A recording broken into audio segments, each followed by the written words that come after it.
a beau tutoyer régulièrement les sommets du box-office français, Cadmerade n'est pas du genre à prendre la grosse tête et le retrouver est chaque fois un vrai plaisir. Même quand il faut l'appeler Monsieur le Président, rôle qu'il s'apprête à endosser pour le festival du film de comédie de l'Alpe d'Huez, rencontre avec un acteur-réalisateur qui prend l'humour très au sérieux. Est-ce que vous me voyez là? On voit ton doigt. C'est bon. C'est là. Cher Cadmerade, vous êtes président du jury du festival de l'Alpe d'Huez qui honore la comédie et il y a donc d'ores et déjà un hashtag Cadmerade président sur Twitter. Je voulais savoir ce que ça vous inspirait. Écoute, il y a un temps pour tout, Sophie. Voilà, je crois qu'il y a un temps où tu es pas le président.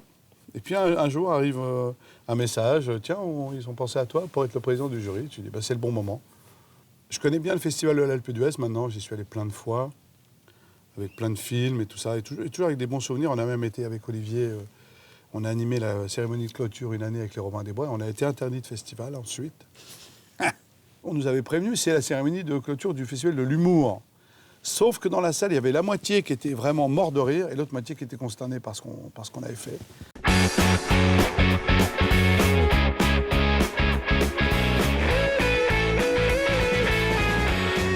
Et est-ce que vous pensez que la comédie aujourd'hui, elle a acquis plus de lettres de noblesse ou elle reste, pour certains, un sous-genre, y compris même pour ceux qui la font? Moi, je pense que la comédie a pris une telle dimension en France et en Europe, je pense, que c'est devenu voilà, un genre à part entière, quoi. C'est plus un sous-genre, comme on pouvait le croire il y a encore 10 ans, où la comédie, c'était, voilà, on faisait des films plus rapidement, on n'essayait pas de rendre le film joli, esthétique, on ne faisait pas attention à la lumière, on ne faisait pas attention au décor, on était là que pour faire de la connerie.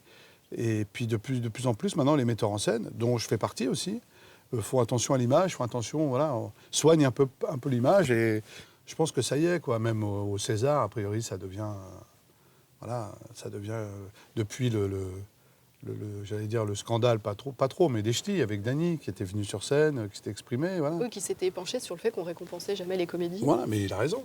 Je trouve pas ça normal qu'on récompense pas un acteur de comédie quand on connaît la difficulté de jouer de la comédie, quoi. Mais tous les acteurs vous le diront, même les acteurs qui font pas de la comédie disent, moi-même, je suis pas capable de faire ça. C'est un art, ça s'apprend. Comment? En jouant. Moi, c'est en jouant que j'ai forgé, si je puis dire. Mais j'avais des bases, quoi. C'est-à-dire des bases de comédie. Voilà, moi, je me sens plus un acteur de comédie qu'un acteur de genre plus dramatique, même si j'ai fait des films différents. Mais je pense que c'est un art qui peut se contrôler. En tout cas, on s'apprend. En jouant, on découvre ses limites. Jusqu'où on est capable d'aller pour faire rire. Voilà, sans aller dans l'absurde, dans le ridicule ou dans le grotesque. Et puis après, c'est un metteur en scène aussi qui doit vous aider là-dessus. Enfin, ouais, un regard, quoi. Mais je trouve qu'il y a des très bons metteurs en scène de comédie en France, de plus en plus. Dany est un grand metteur en scène de comédie. Olivier Barrault, c'est un grand metteur en scène de comédie. J'en connais Gérard Jugnot, qui a été avant nous. Enfin, il y a plein de bons metteurs en scène de comédie. Un camping-car de bâtard. Oh Will, j'ai exactement les mêmes mains que Marélie. C'est bien, hein, faut plus qu'avoir le reste. Vous êtes plus sensible au côté burlesque du comique ou à la vanne? Moi, je suis plus sensible au côté burlesque. Moi, j'ai longtemps... par exemple, Jerry Lewis ou Peter Sellers, par exemple. Oui, ou Buster Keaton. La Panthère Rose, c'est très burlesque. Il n'y a pas de vanne. Ce sont des clowns, en fait. Des clowns qui ont... Mais c'est tellement joué et sincère que... Voilà, ça, pour le coup, c'est inné, quoi. C'est vraiment mais énormément travaillé, en revanche. Buster Keaton, c'était un dingue de travail. Enfin, pour réaliser ces filmages, on a certaines images de lui en cascade, on n'imagine pas ce que c'était comme travail, quoi.